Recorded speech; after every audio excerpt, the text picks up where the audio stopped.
Now the real-time messages are working fine, but one thing is that our messages aren't being saved. Now we will implement the logic for that in the backend. I'm going to the models.py in the chat app. Here we have to create two models. One is the thread. A thread can have only two persons where they can only chat with each other. So here we are telling that connection as a thread. Simply I'm creating the class thread. Here the first field would be first person, create the user, get user model, and our user would be get user model, right? So we have successfully imported our user. On delete models dot cascade can be null equal to true. So we will give thread underscore first person, and here I'm copy pasting this, and here we will change this to second person. The foreign key would be the user again, second user, and rest everything is same. And now we will also give the updated time, the timestamp. I want to make a class meta, and now we will create another model which names chat message thread as the foreign key, chat message underscore thread. We will also store the user, we will save the message and the timestamp.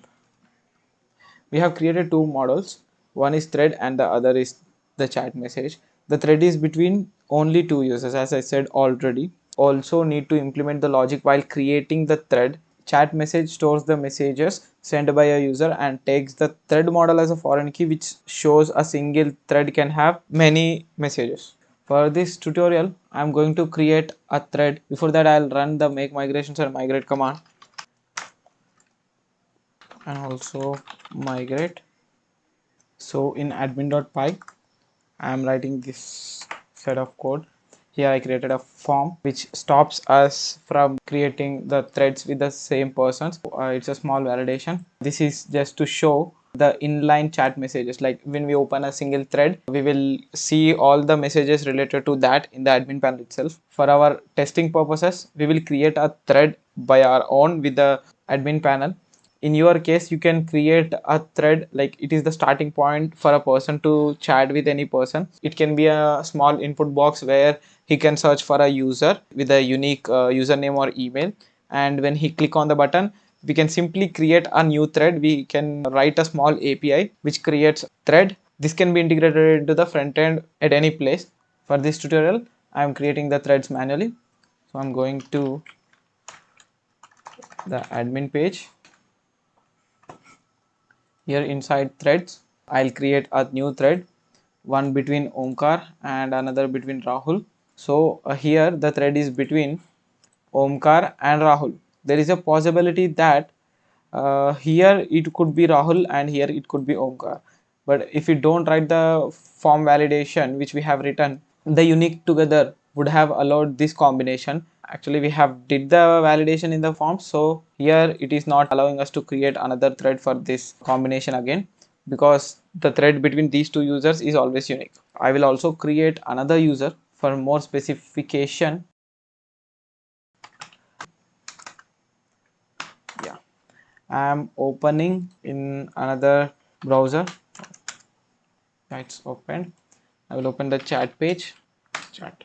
In the Edge, it is logged in as Suraj. In the Chrome, it is logged in as Omkar.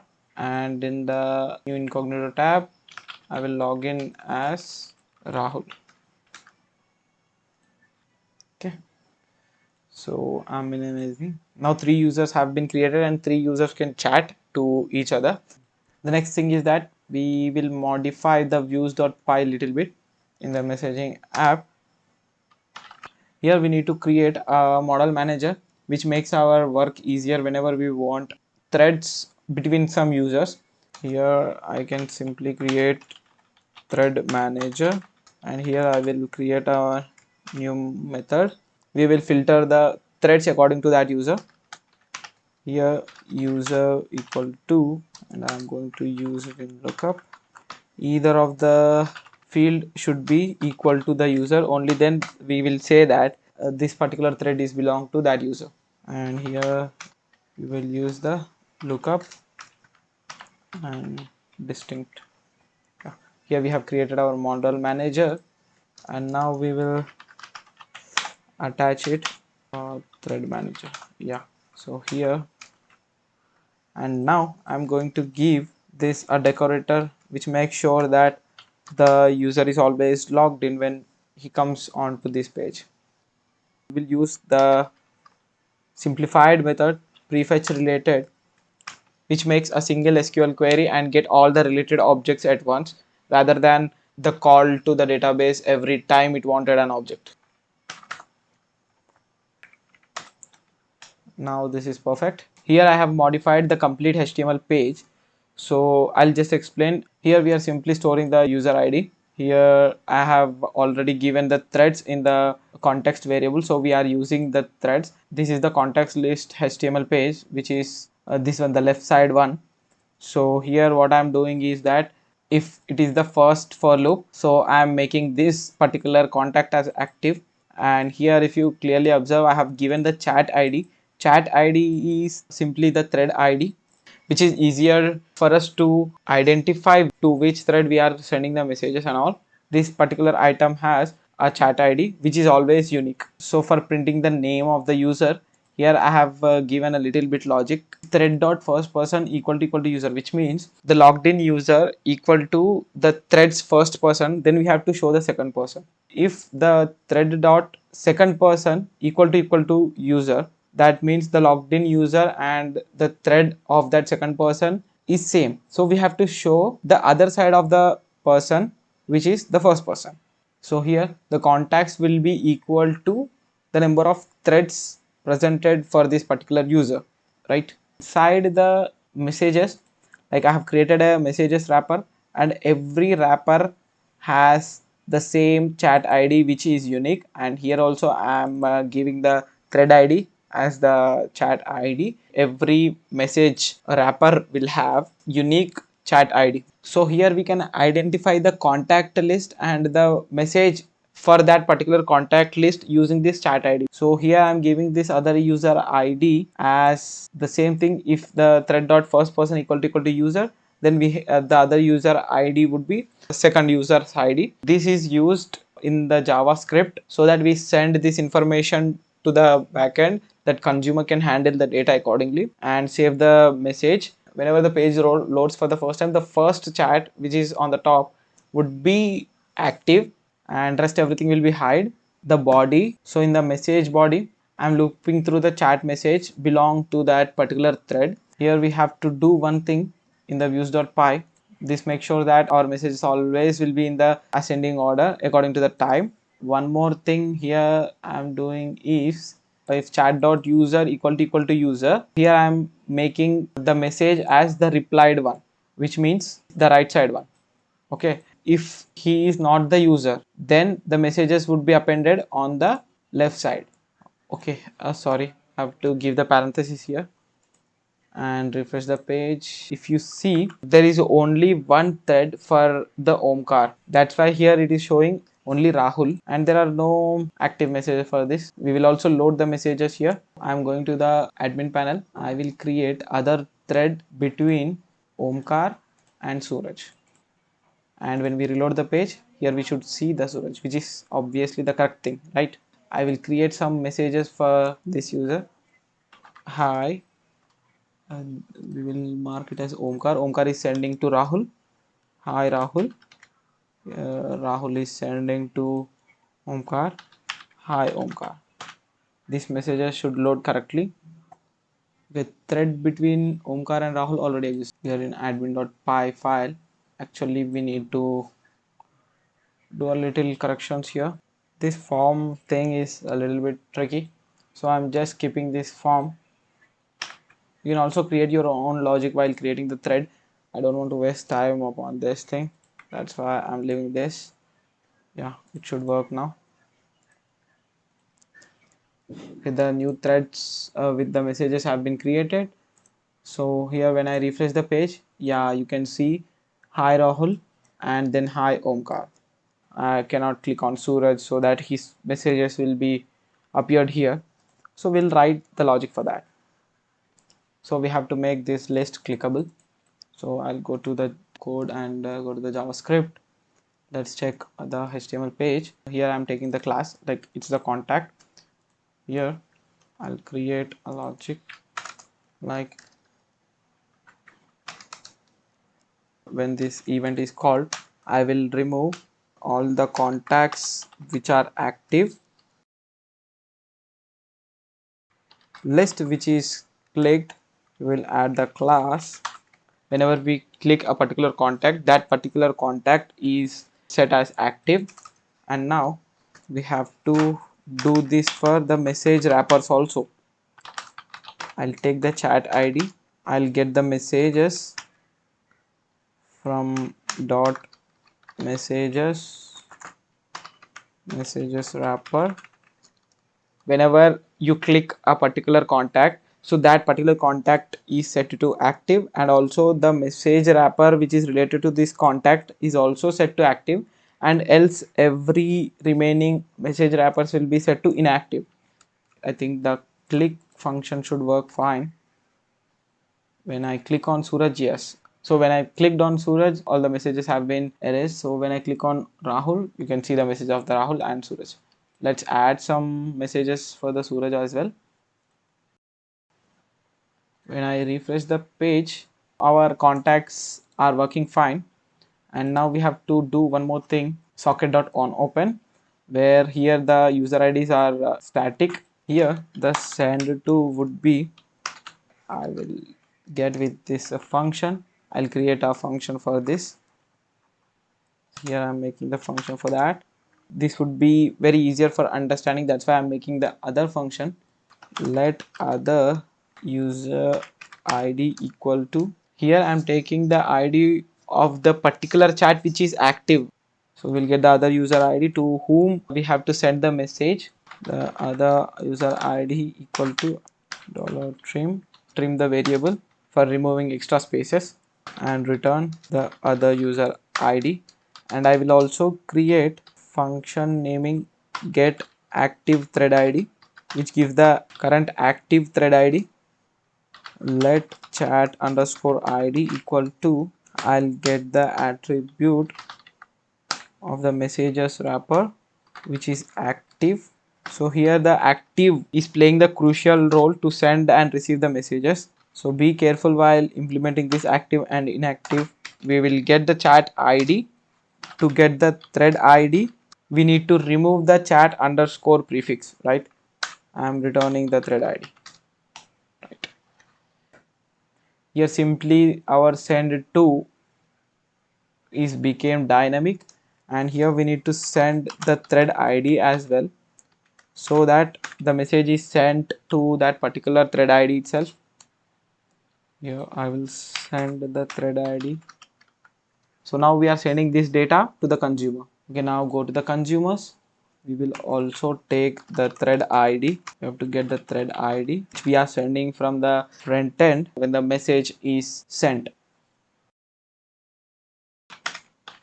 Here we need to create another database operation thread, and where we are giving the thread ID. So for that I'll copy paste this thing.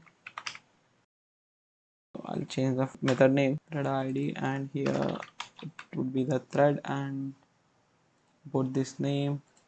The object exists, then we will take the first thing, and if not, we are returning the none. Going back to here, if not thread obj, we say that thread ID is incorrect. Now we got the thread ID as well, but we further have to save the message for that particular thread, right? So I will create another database operation which saves the message, chat message, and I have to import this name from this one, yeah. And here message, and we don't need to perform this thing. Underscore message. Okay. If the thread object is valid, then we will create the chat message object which saves our message await self dot chat message. Sorry, create chat message, and the arguments would be the thread object and sent by user and message. Sent by user is the user who sent that particular message. With that particular person only, we are saving the message according to that person. Hopefully this should work now, and I will also send the thread ID in the response. We'll see why I'm sending the thread ID in here. I think our consumers are ready to consume the data. Let's see what happens. I'll refresh the page. So Rahul has only one thread, which is Omkar, and here Omkar has two threads, which is Rahul and Suraj. When I send the message, okay, yeah, the messages are being sent perfectly. When I reload the message, okay, I cannot see the message here. I think there's an issue. Here we have to write the create, not filter. That's my bad. I hope this should work now. I'm sending the message to Rahul itself. Okay. When I refresh the page, wow, the messages are not being erased. That means our messages are being saved in the database. I'll send the message to Suraj, who is in the other page. So when I send the message to Suraj, hello, let's try. When Suraj sends the message, what happens? I am Suraj. We can see the message, but there's something wrong here. We are at the Rahul chat page, but we are seeing the messages of the Suraj. If we observe in on message, we haven't said to which thread the received message should be appended to, right? For that, we have to modify our new message as well as our socket.on message event. First, I will take the thread ID. Here the thread ID is used for appending the message to that particular thread itself. It should not append to any of the active thread or any others chat. I'm taking the thread ID which is given by the on message event. We will send it in the new message, and we need to modify the new message also. So in the new message, get the chat ID here as well. We will create this chat ID with the thread ID which we have got from the arguments.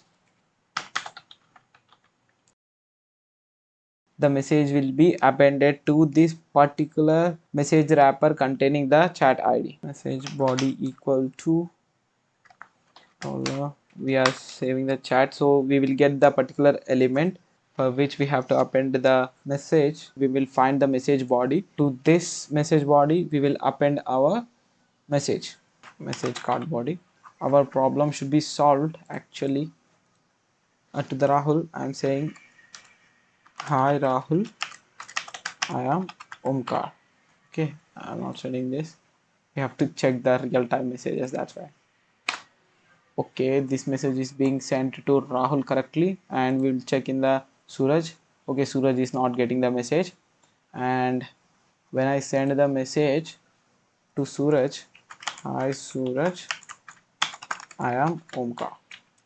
Suraj is getting the message, and we check if Rahul is getting the message. No, I am on the Suraj page, but when I send the message from Rahul to Omkar, hi Omkar, the Suraj page is not updated, but when we click on Rahul, we see that the message is already appended. Now we have successfully completed our chatting application in Django. You can also test, go to the Suraj, hi Omkar, I am Suraj. Right, when I send, the message will be appended in the Suraj. Wow. So here we can see that the real-time message is happening very easily. As in the WhatsApp web, we just stay on a single page, chat with multiple persons. Here the CSS thing has to be added a little bit, and the JavaScript as well for notifications thing. If the response for this video is very good, then I can do that also. In the next video, I will also show how to share the attachments in the chat as we do in real life chatting app like Telegram or WhatsApp. We can activate this pin button where we can share an image file or an audio file or any type of file to any other user. Hope everyone like this video. If you really like this video, please like, share and subscribe. If you guys subscribe, it would be the best motivation for us to make more videos. Thank you. Until then, bye bye.